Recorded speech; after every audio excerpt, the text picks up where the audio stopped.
एकचोटि एउटा राजा चाहिँ घुमेर गाउँ घुमेर फर्किँदाखेरि दरबार फर्किँदाखेरि चाहिँ उसले 12 इन्चको अजङ्गको भाँडो लिएर आएछ अरे के।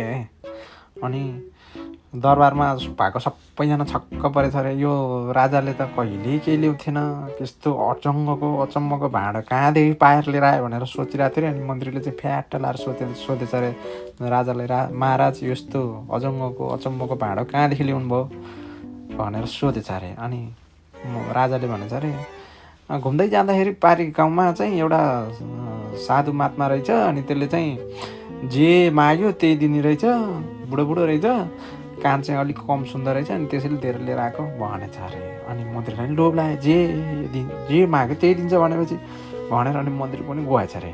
गएर अनि त्यो साधुलाई भेटेर अनि मलाई 1 बोरा हिरा ल्याउनुहोस् भनेछ अरे।